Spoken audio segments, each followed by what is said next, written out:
पर सालों से बनी हुई अवैध मजार को ध्वस्त किया गया है। अब इस मजार को गिराने के बाद धामी गवर्नमेंट ने दूसरी बड़ी मजार पर एक्शन लिया है। दून मेडिकल कॉलेज के अंदर बनी हुई अवैध मजार, देहरादून में दून अस्पताल परिसर में बनी हुई अवैध मजार को देर रात प्रशासन ने भारी पुलिस बल की मौजूदगी में बुलडोजर चलाकर ध्वस्त कर दिया। मुख्यमंत्री पुष्कर सिंह धामी की सख्त कार्यशैली का परिणाम है ये। बड़ी कार्रवाई के तौर पर इसे देखा जा रहा है। सुनील प्रभात और जानकारी देंगे, हमारे साथ फोन लाइन पर मौजूद हैं। सुनील प्रभात, गुड मॉर्निंग। ये बड़ी खबर, इस पर विस्तृत जानकारी दें कि एक के बाद एक जो आदेश मुख्यमंत्री की तरफ से दिए गए हैं उनका पालन हो रहा है और कई अवैध मजारें, मस्जिदें ध्वस्त की जा रही हैं। गुड मॉर्निंग कंचन। ये दून हॉस्पिटल राजधानी देहरादून में सिटी के बीचों बीच है और उसी कैंपस में ये मजार भी थी जो सड़क से लगी हुई थी और इसके चलते बड़ा व्यवधान वहाँ पर होता था कि एक तो जो हॉस्पिटल का जो कैंपस है वहाँ पर पार्किंग की व्यवस्था नहीं बन पाती थी, तो दूसरी ओर सड़क पे भी वाहन खड़े होने के चलते वहाँ पर बड़ी दिक्कतें होती थी। ये लंबे समय से ये मामला चला आ रहा था। इस केस के एक एक्टिविस्ट हैं पंकज गुप्ता, उन्होंने करीब 3 साल पहले आरटीआई में जानकारी मांगी थी कि ये जो मजार यहाँ पर बनी है अस्पताल के भीतर, इसके वैध डॉक्यूमेंट को लेकर उन्होंने आरटीआई लगाए थे और आरटीआई में जब उन्होंने पाया कि कोई भी वैध लीगल डॉक्यूमेंट्स उनको नहीं दिया गया है तो उन्होंने फिर सीएम पोर्टल में इसकी शिकायत की और बीते सालों में उन्होंने पीएमओ को भी इसकी शिकायत की कि यहाँ पर अवैध तरीके से जो मजार बनी है इसके चलते बड़ा व्यवधान अस्पताल में होता है, क्योंकि दून अस्पताल सिर्फ उत्तराखंड से नहीं बल्कि यूपी से भी वहाँ पर बड़े संख्या में पेशेंट वहाँ पर आते हैं, जिसके चलते बड़ा व्यवधान वहाँ पर हो रहा था। इसके बाद तो मुख्यमंत्री के निर्देश पर डीएम देहरादून की एक कमेटी बनाई गई जिसमें पीडब्ल्यूडी के लोग थे, राजस्व विभाग के लोग थे, फॉरेस्ट डिपार्टमेंट के लोग थे, तमाम विभागों की एक कमेटी बनाई गई जिसने इसकी जांच की और जो जांच के बाद जो तथ्य निकल कर आए उसके बाद मजार के जो खादिम है उनको नोटिस सर्व किया गया था कि यदि उनके पास कोई लीगल डॉक्यूमेंट इस मजार से जुड़ा हुआ है तो लीगल डॉक्यूमेंट पेश करें, लेकिन खादिम नोटिस का कोई जवाब नहीं दे पाए, कोई लीगल डॉक्यूमेंट्स नहीं पेश कर पाए, जिसके बाद देर रात इस मजार को भारी पुलिस फोर्स के बीच ध्वस्त कर दिया गया।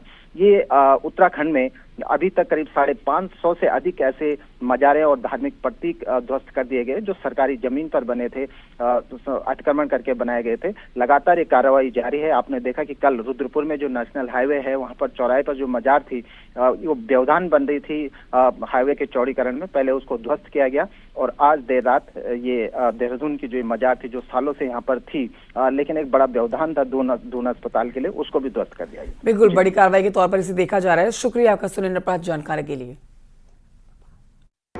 धन्यवाद मुख्यमंत्री पुष्कर सिंह धामी जी, धन्यवाद उत्तराखंड शासन, धन्यवाद देता हूं पीएमओ भारत सरकार। मेरी एक शिकायत जो चली तो लगभग 3 से 4 साल, लेकिन अंतोगत्वा आज उसका निस्तारण किया गया। दून हॉस्पिटल के सामने जो अवैध मजार बनी हुई थी उसको ध्वस्त कर आम जनता के लिए जो परेशानियां थी उसको दूर किया गया। खबर हल्द्वानी से, जहां के करीब कालाडूंगी में शुक्रवार शाम एक भीषण सड़क हादसा हो गया। तेज रफ्तार 3 बाइक आपस में टकरा गई और ये हादसा इतना भीषण था कि 2 बाइकों में टक्कर लग गई। इस टकराव के बाद आग लग गई, इस टकराव के बाद और 2 लोगों की जलकर मौत हो गई। पेट्रोल टैंक फटने से यह हादसा हुआ। बाइकें धू-धू कर जलने लगी। 2 बाइक चालक इसकी चपेट में आए और उनकी मौके पर ही जलकर मौत हो गई। 4 लोग गंभीर रूप से घायल हुए हैं। चारों घायलों का इलाज इस समय हल्द्वानी के सुशीला तिवारी अस्पताल में चल रहा है। बताया जा रहा है कि बाइक सवार हल्द्वानी के ही रहने वाले हैं।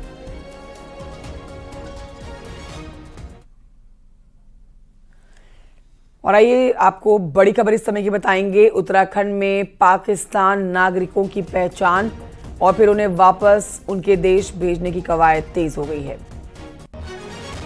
ये बड़ी खबर आपको बता रहे हैं। सीएम धामी का कहना है कि सीसीएस की बैठक में जो फैसला लिया गया है उसका पालन होगा। डीजीपी को निर्देश दिए गए हैं कि जल्द से जल्द पाकिस्तानी नागरिकों को चिन्हित किया जाए और उन्हें उनके वतन वापस भेजा जाए।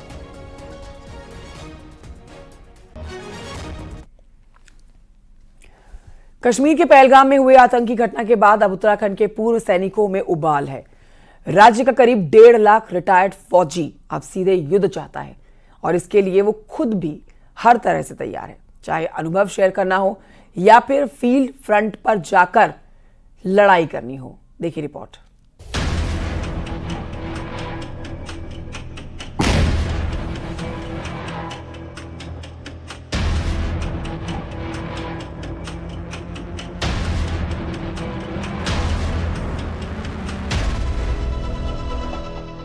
पहलगाम में आतंकियों की कायराना हरकत के बाद पूरे देश में उबाल है, लेकिन सैन्य प्रदेश उत्तराखंड में गुस्सा बहुत ज्यादा है और इसीलिए अब यहाँ के पूर्व सैनिकों ने सीधे सीधे युद्ध की डिमांड कर दी है। मौजूदा समय में उत्तराखंड में 1,49,000 रिटायर्ड सैनिक रहते हैं, जिनमें से कई ऐसे हैं जो 1965 और 1971 की लड़ाई का हिस्सा रह चुके हैं। उनका शरीर भले युद्ध के लिए अभी तैयार नहीं है, लेकिन हौसले आज भी बुलंद हैं। पूर्व सैनिक वेलफेयर एसोसिएशन का कहना है कि इस घटना का मुंहतोड़ जवाब मिलना जरूरी है। हर सैनिक इसके लिए तैयार है, अपने स्तर से हर फौजी मदद करेगा और बार बार इस तरह की घटनाएं ना हो, इसके लिए आतंकवाद का पूरा खात्मा जरूरी है, चाहे युद्ध ही क्यों न हो जाए। घटना के बाद में सैनिकों में जो हमारे पहाड़ों में उत्तराखंड के सैनिकों में जो उबाल है, मैं ये कह सकता हूं कि सरकार अगर पहल करती है तो पूर्व सैनिक किसी भी स्तर से इस घटना को देश में बॉर्डरों में जाने के लिए बिल्कुल तैयार है। कोई भी अगर कोई होता है, हमारे देश के पूर्व सैनिक ही पाकिस्तान को ध्वस्त कर सकते हैं, क्योंकि इतनी बड़ी ताकत में सैनिक हैं, नौजवान सैनिक हैं। जम्मू कश्मीर में करीब 40 साल तक ड्यूटी कर चुके कर्नल रिटायर्ड पीएल पराशर भी घाटी को बेहद करीब से समझते हैं। उनके मुताबिक ऐसी घटना बिना लोकल मदद के संभव नहीं है। उनके मुताबिक आतंकवाद से लड़ने के लिए पाकिस्तानी आर्मी पर चोट करना जरूरी है और इसके लिए अमेरिका, इजराइल और चीन की तरह बड़े कदम उठाने होंगे। इसकी जो जड़ है वो पाकिस्तान आर्मी है। ये मैं अपने एक्सपीरियंस से बताता हूँ। पाकिस्तान की जो आर्मी है और उनके ISI है, ये सारी टेररिज्म की जड़ वही है। जब तक उनके ऊपर चोट नहीं होगी ये चलता रहेगा। अगर पूरी तरह से उग्रवाद को या टेररिज्म को कंट्रोल करना है भारत में, तो हमें वो चीज़ें करनी पड़ेंगी जो अमेरिका कर रहा है, इजराइल कर रहा है या चाइना कर रहा है। पहलगाम की घटना ने हर किसी को झकझोर दिया है और ऐसे में एक बार फिर पहाड़ में रह रहा फौजी अब भले ही रिटायर्ड हो गया हो, लेकिन अपना खून युद्ध की हालत में अब भी बहाने को तैयार है। न्यूज़ 18 के लिए देहरादून से भारती सकलानी की रिपोर्ट। पहलगाम आतंकी हमले में शहीद हुए लेफ्टिनेंट विनय नरवाल की अस्थियां हर की पैड़ी पर गंगा में विसर्जित की गई हैं। विनय नरवाल के परिवार के द्वारा हरियाणा के करनाल में शहीद हुए विनय नरवाल के पिता और भाई उनकी अस्थियां लेकर हरिद्वार पहुंचे। बेहद दुखद और भावुक पल ये परिवार के लिए। हर की पैड़ी पर विधि विधान से अस्थियों का विसर्जन किया गया। इस दौरान हरिद्वार विधायक समेत अन्य बीजेपी के नेता और सैनिक कल्याण विभाग के अधिकारियों ने शहीद को श्रद्धांजलि। 22 अप्रैल को जम्मू कश्मीर के पहलगाम में हुए आतंकी हमले में नेवी में लेफ्टिनेंट विनय नरवाल की मौत हुई थी। आतंकियों ने उन्हें गोली मारी थी। करनाल में उनका परिवार है, यहीं के वो रहने वाले हैं। अंतिम संस्कार भी नहीं किया गया और अब हर की पैड़ी गंगा घाट पर परिवार अस्थि विसर्जन करने के लिए पहुंचा है। देश का और अपने देशवासियों का धन्यवाद करना चाहता हूं कि इस दुख की घड़ी में वो मेरे साथ खड़े हैं। प्रशासन ने, सरकार ने, सभी देशवासियों ने मेरा ढांढस बंधाया है, मेरे परिवार को सांत्वना दी है। इसके लिए मैं उनका धन्यवाद करता हूं। पाकिस्तान में हिंदुओं पर वैसे ही जुल्म होते हैं, मंदिरों को तोड़ा जाता है। भगवान में आस्था रखने वाले ऐसे 77 पाकिस्तानी हिंदू बस अब चारधाम नहीं आ पाएंगे। ये एक बड़ा अपडेट आपको देते हैं और ये सब हुआ है पहलगाम में हुए आतंकी हमले की वजह से। इस पर ये देखिए रिपोर्ट। प्यारियां पीछे जुल दे यार, मौत ही कसम है। मेरे हिसाब से 10 जगह से रॉन फायरिंग हो गई, 10 जाने के ऊपर हो गई। पहलगाम में पाकिस्तानी आतंकियों ने सरेआम हिंदुओं को मार डाला तो केंद्र सरकार ने पाकिस्तानी नागरिकों को वीजा रद्द करने का फैसला कर लिया। वीजा रद्द होने के इस फैसले के बाद अब पाकिस्तानी नागरिक चारधाम नहीं आ पाएंगे। दरअसल पाकिस्तान में रहने वाले 77 लोगों ने चारधाम और हेमकुंड साहिब के लिए रजिस्ट्रेशन कराया है, लेकिन अब रजिस्ट्रेशन के बावजूद दर्शन के लिए आ नहीं पाएंगे। 20 मार्च से 24 अप्रैल तक पाकिस्तान से चारधाम के लिए 77 यात्रियों के रजिस्ट्रेशन हुए। इनमें हर धाम में दर्शन के लिए 19 और हेमकुंड साहिब के लिए एक यात्री ने रजिस्ट्रेशन कराया। पाकिस्तान से चारधाम के लिए रजिस्ट्रेशन करवाने वालों में 49 पुरुष और 28 महिलाएं शामिल हैं। मतलब ये कि पहलगाम हमले के बाद वीजा रद्द होने का नुकसान पाकिस्तानी हिंदुओं को भी हुआ है। देखिए, पाकिस्तान की जो गतिविधियाँ हैं वो निश्चित रूप से जो धर्मावलंबी उनको भी परेशान करती हैं। अच्छा था, पाकिस्तान से हिंदू समुदाय के लोग जो केदारनाथ यात्रा पाना चाहते, बद्रीनाथ यात्रा पाना चाहते थे, लेकिन जब भारत सरकार ने कोई कदम उठाया है तो ये कष्ट सबको है। सिर्फ पाकिस्तान ही नहीं, दूसरे मुस्लिम बहुल देशों से भी चारधाम यात्रा के लिए रजिस्ट्रेशन हुए हैं। पड़ोसी देश अफगानिस्तान से अब तक 640 यात्रियों का रजिस्ट्रेशन हुआ है, तो बांग्लादेश से 326, म्यांमार से 17 और इंडोनेशिया से 295 पंजीकरण हुए हैं। तीर्थ पुरोहितों का कहना है कि पाकिस्तान से बदला लेने के साथ केंद्र सरकार को पाकिस्तानी हिंदुओं के बारे में भी सोचना चाहिए, ताकि वो सुरक्षित रहने के साथ चारधाम यात्रा में भी आ सकें। कि श्रद्धालु अगर उनकी यहाँ श्रद्धा है, आस्था है, और इसी आस्था और श्रद्धा और विश्वास के कारण ही उन्होंने अपना रजिस्ट्रेशन करवाया होगा, तो अगर उनकी आस्था है, विश्वास है, तो ऐसे श्रद्धालुओं को हम मानते हैं कि उनको जो है दर्शनों के लिए अनुमति देनी चाहिए। फिर भी केंद्र सरकार को ही इस पर निर्णय लेना है। पहलगाम हमले के बाद अब भारत की तरफ से एक्शन का इंतजार हो रहा है, तो पाकिस्तानी नागरिकों के वीजा कैंसिल करके भारत अपनी मंशा जाहिर कर चुका है। ऐसे में पाकिस्तान से चारधाम आने वाले हिंदुओं को तब तक इंतजार करना पड़ेगा जब तक हालात सामान्य नहीं हो जाते। देहरादून से न्यूज़ 18 के लिए दीपांकर भट्ट की रिपोर्ट। शुक्रवार को ऋषिकेश में सीएम पुष्कर सिंह धामी अचानक से ट्रांजिट कैंप पहुंचे और चारधाम यात्रा की तैयारियों का जायजा लिया। इस दौरान सीएम धामी ने ट्रांजिट कैंप के कर्मचारियों के साथ बातचीत की। ट्रांजिट कैंप चारधाम यात्रा का मुख्य पड़ाव है, जहां पर तीर्थ यात्रियों के ऑफलाइन रजिस्ट्रेशन के लिए काउंटर भी लगाए गए हैं। ऋषिकेश रवाना होने से पहले सीएम धामी ने कहा कि 2024 की यात्रा खत्म होने के बाद ही 2025 की यात्रा की तैयारियां शुरू कर दी गई। अब इस साल की यात्रा की भी सभी तैयारियां पूरी की गई हैं। समाप्त हुई थी 2024 की, उसके बाद से लगातार तैयारियां कर रहे हैं और अब अंतिम चरण में यात्रा सभी तैयारियां पूरी हो गई हैं और जो कुछ एक काम और करने वो भी अभी 2-3 दिनों के अंदर संपन्न हो गए। चारधाम यात्रा शुरू होने में बस अब 4 दिन ही बाकी रह गए हैं। 30 अप्रैल को खुलेंगे गंगोत्री यमुनोत्री के कपाट और इनके खुलने के साथ ही चारधाम यात्रा की हो जाएगी शुरुआत। तैयारी को अंतिम रूप देने में जुटा हुआ प्रशासन, सीएम धामी ने भी नजर बना रखी है। डीएम से लेकर अधिकारियों दोनों तक धामों का दौरा किया जा रहा है। यात्रा को देखते हुए दोनों धामों में लगभग 100 करोड़ की लागत से कई काम किए गए हैं। बड़ा सवाल है कि क्या कपाट खुलने पर इन कामों को पूरा किया जाएगा।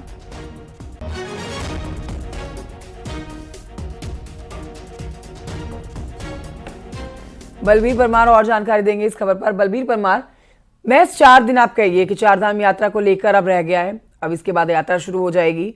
हर किसी के अंदर, खासकर उन लोगों के अंदर उत्सुकता बढ़ती जा रही है जिन्होंने रजिस्ट्रेशन करा लिया है, ऑनलाइन रजिस्ट्रेशन। अब ऐसे में सवाल ये उठ रहा है कि कई 100 करोड़ के बाद जो वहां पर कुछ ऐसे काम किए जा रहे हैं जो कि यात्रा के मद्देनजर बहुत महत्वपूर्ण है, वो अभी पूरी तरह से पूरे नहीं हुए हैं। इस पर क्या कहा जा रहा है प्रशासन की तरफ से, कब तक ये काम पूरे कर लिए जाएंगे? बिल्कुल युद्ध स्तर पर कार्य किए जा रहे हैं और जो जनपद के जो अधिकारी है, जिलाधिकारी से लेके जो जवाबदेह अधिकारी है, वो लगातार ग्राउंड जीरो पे जाके इन कार्यों का अवलोकन कर रहे हैं और देख रहे हैं कि कार्य किस स्थिति में है और जरूरी दिशा निर्देश दिए जा रहे हैं। और लगभग दोनों धामों में 100 करोड़ की लागत से कार्य किए जा रहे हैं और जिनको युद्ध स्तर पे किया जा रहा है। और सबसे जो बड़ी बात है कि धामों में रास्तों को सही किया गया है, रंग रोहन किया गया है।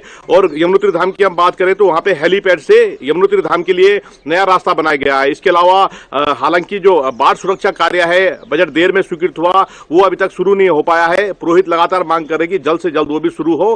तो कह सकते हैं कि पैनी नजर जो अधिकारी है बनाए हुए हैं। पहली बार हम देख रहे हैं कि धाम को खुलने में, कपाट खुलने में सिर्फ 4 दिन का समय रह गया और अधिकारी जो जिलाधिकारी है खुद गंगोत्री और यमुनोत्री के दौरे पे लगातार बने हुए हैं। तो कह सकते हैं कि जो अंतिम रूप है, अंतिम रूप दिया जा रहा है कपाट खुलने से पहले, और कोशिश की जा रही है कि जल्द से जल्द ये इन कार्यों को किया जाए जो जरूरी कार्य है, क्योंकि अब यात्रा शुरू होने वाली है, कुछ यात्री पहले ही पहुंचने लग गए हैं। तो ऐसे में जब कपाट खुलेंगे तो बड़ी संख्या में यात्री दोनों धामों में पहुंचेंगे, और पिछले साल हमने देखा था कि रिकॉर्ड यात्री आए थे, और इस साल भी उम्मीद की जा रही है कि रिकॉर्ड यात्री दोनों धामों में पहुंचेंगे। और हालांकि कहीं पे सड़कों पे गड्ढे जरूर देखे जा रहे हैं, खासकर जिला मुख्यालय से तो वो बीआरओ की कहीं ना कहीं कमी नजर आती है। पर जिस तरह से धामों में कार्य किए जा रहे हैं, रास्तों का टाइल्स निर्माण किया जा रहा है, तो अंतिम रूप अब गंगोत्री और यमुनोत्री धाम में कार्यों को दिया जा रहा है, ताकि जब यात्री यहाँ पे आए और यहाँ पे आके उन्हें सुखद एहसास हो। तो पूरी कोशिश इस समय की जा रही है कि जल्द से जल्द इन कामों को निपटाया जाए, और कपाट से पहले जो यात्री जब यहाँ पहुंचे तो उन्हें कोई परेशानी का सामना न करना पड़े। शुक्रिया कवलवीर जानकारी के लिए। और अब आइए आपको बताते हैं, चारधाम यात्रा की तैयारी करीब करीब पूरी हो चुकी है। थोड़े से जो काम है उन पर अब तेजी से काम किया जा रहा है युद्ध स्तर पर, जैसे कि हमारे सहयोगी जानकारी भी दे रहे थे। चारधाम यात्रा को लेकर उत्तरकाशी में पुलिस पूरी तरह से तैनात है और तैयार है। गंगोत्री और यमुनोत्री धाम में 2 नोडल अधिकारी यात्रा का जिम्मा संभालेंगे। गंगोत्री में आईजी नारायण सिंह नपलचयाल और यमुनोत्री धाम में आईजी अनंत शंकर ताक वाले जिम्मेदारी संभालेंगे। दोनों ही अधिकारी गंगोत्री यमुनोत्री धाम का दौरा कर चुके हैं। पिछली बार की यात्रा से सबक लेते हुए इस बार कपाट खुलने से पहले पुलिस जवान ड्यूटी पर तैनात हो जाएंगे, और इस बार पिछले साल से ज्यादा पुलिस बल नियुक्त किए जाएंगे। एक एडिशनल एसपी और 2 सीओ भी यात्रा के दौरान तैनात किए गए हैं। यात्रियों की सुविधा को देखते हुए सहायता के लिए QR कोड भी लगाए जा रहे हैं, जिससे यात्रियों को पार्किंग, होटल, धर्मशाला, रोड अपडेट की जानकारी उपलब्ध की जा सके। गंगोत्री रोड पर चिन्हित 3 बॉटल नेक पॉइंट गंगनानी से डबरानी, सोनगाल से सप्लाई और सुक्की से झाला तक बड़ी गाड़ियों को 1 वे के तहत भेजा जाएगा।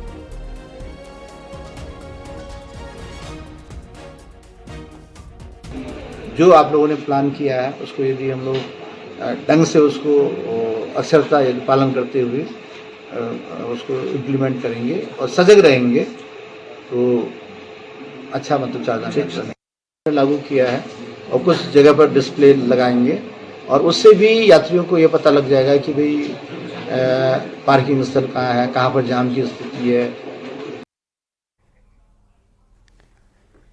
आदि कैलाश यात्रा की तैयारियों को लेकर पिथौरागढ़ ने कमर कस ली है, और यात्रा के लिए इस बार 30 अप्रैल से इनर लाइन पास बनाने शुरू हो जाएंगे। इनर लाइन पास धारचूला के साथ ही जिला मुख्यालय में भी बनेंगे। यही नहीं, ऑनलाइन पासेस बनाने का इंतजाम भी प्रशासन ने किया है। आदि कैलाश मंदिर के कपाट 2 मई से खोले जाने हैं। बीते साल आदि कैलाश के दर्शन के लिए 35,000 से ज्यादा यात्री पहुंचे थे। ऐसे में इस बार इस संख्या में इजाफा होने की भी उम्मीद जताई जा रही है, जिसे ध्यान में रखते हुए सभी इंतजाम किए जा रहे हैं। हम लोग इनर लाइन परमिट की व्यवस्था 30 अप्रैल से जारी कर रहे हैं, और जो वहाँ का जो प्रसिद्ध जो मंदिर है आदि कैलाश क्षेत्र का शिव मंदिर, वो 2 तारीख को उसके कपाट खुल रहे हैं।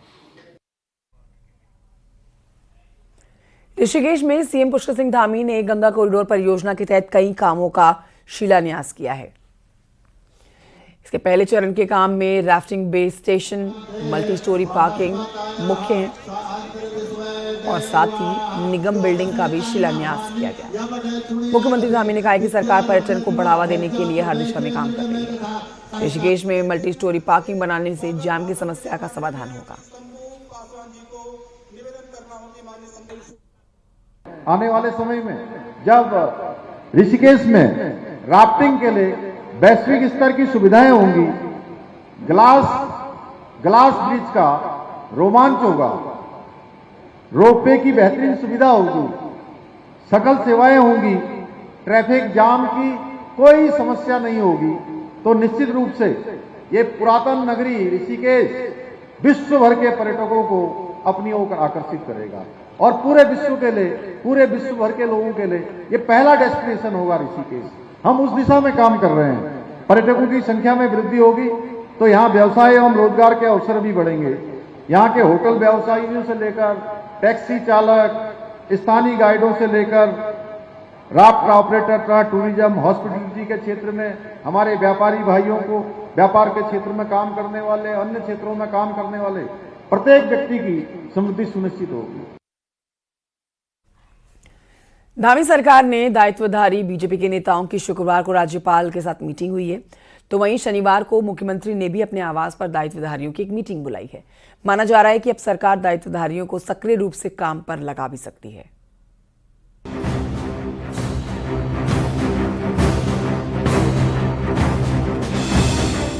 धामी सरकार में अब तक करीब 65 बीजेपी नेताओं को अलग अलग निगमों और बोर्डों में जिम्मेदारी दी गई है। इनमें से 38 नेताओं को तो हाल में ही दायित्व सौंपा गया। दायित्वधारी विश्वास डाबर का गोली मारने की धमकी देने वाला वीडियो वायरल होने के बाद छवि को लेकर सरकार और संगठन दोनों सतर्क हो गए हैं। इसीलिए दायित्वधारियों को अब पार्टी और सरकार की रीति नीति, सरकार के टारगेट बताए जाएंगे। शुक्रवार को राज्यपाल ने भी दायित्वधारियों को विजन के साथ काम करने की सीख दी। वो सब अपने चूंकि नए दायित्व पर आए हैं और ये हमारी जो बैठक है, ये बैठक संगठनात्मक रूप से एक नियमित रूप से जो बैठकें हमारी चलती हैं उसी क्रम में ये भी है। मुझे लगता है कि इससे जो इतने भी दायित्वधारी हैं जिनको जिम्मेदारियां मिली हैं वो भी ताकतवर बनेंगे इस सोच के साथ और मिलकर सरकार के हैंड्स की तरह हम लोग काम करेंगे और जो भी जिम्मेदारियां मिलेंगी अपने अपने विभागों को चमकाने का काम किया जाएगा। शनिवार को सुबह 11 बजे सीएम आवास में सभी दायित्वधारियों की अहम मीटिंग बुलाई गई है। माना जा रहा है कि मुख्यमंत्री पंचायत चुनाव और 2027 के विधानसभा चुनाव को ध्यान में रखते हुए सभी को संगठन और सरकार की रीति नीति के मुताबिक काम करने की हिदायत दे सकते हैं। जो अभी पंचायत चुनाव भविष्य में आहूत होने वाले हैं, 4 धाम यात्रा है, इसके निमित्त बहुत सारी बातें मैं समझता हूँ कि उनके हमको जो है एक मार्गदर्शन उनका प्राप्त होने वाला है। शनिवार को सीएम आवास में होने वाली इस मीटिंग में बीजेपी प्रदेश अध्यक्ष महेंद्र भट्ट और महामंत्री संगठन भी मौजूद रहने वाले हैं। दायित्वधारियों को आगे का रोड मैप थमाने के साथ ही उन्हें अपने अपने विभागों में आउटपुट देने को भी कहा जा सकता है। देहरादून से न्यूज 18 के लिए सुनील नवप्रभात की रिपोर्ट। हल्द्वानी से इस समय एक बड़ी खबर आ रही है जहां पर जंगलों में भीषण आग लगी हुई है और ये आग बेकाबू होती जा रही है। रामनगर, नैनीताल और नैनीताल साइल डिवीजन के जंगलों में भीषण आग लगी हुई है। हल्द्वानी में दमुआ आडुंगा इलाके में जंगल में आग लगी हुई है और कई हेक्टेयर का जंगल जलकर खाक हो चुका है। नैनीताल के पास हनुमानगढ़ी के जंगलों में भी आग लगी हुई है।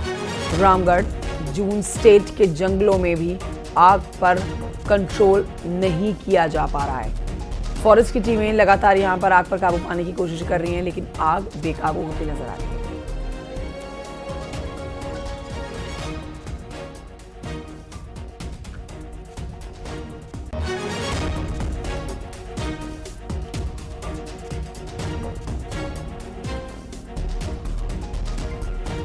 इस बीच आपको यह भी जानकारी दे देते हैं कि नैनीताल में जंगल की आग से हालात खराब होते हुए नजर आ रहे हैं। आग बेकाबू होती जा रही है। हनुमानगढ़ी के पास में लगी जंगल में आग से पूरे इलाके में वन संपदा जलकर राख हो गई है। तेज हवा चलने और पहाड़ी पर आने आग के बढ़ते जाने से अब आग बेकाबू होती जा रही है। गुरुवार को लगी आग आबादी की तरफ भी जा सकती है, ये भी जानकारी मिल रही है। हालांकि वन विभाग की टीम मौके पर आग बुझाने में जुटी हुई है, लेकिन आग की लपटें इतनी ज्यादा हैं कि फायर फाइटरों के लिए ये परेशानी बन चुकी है। सूचना मिलने पर तत्काल हमारे विभागीय कार्मिक अपने अधीनस्थ और फायर अफसरों के साथ मौके पर आए और मौके पर उनके द्वारा आग बुझाने का प्रयास किया जा रहा है। और कुछ जगह पर थोड़ा सा स्टीप एरिया होने की वजह से वहाँ हम जा नहीं पा रहे हैं पहले, क्योंकि हमें खुद को भी देखना है।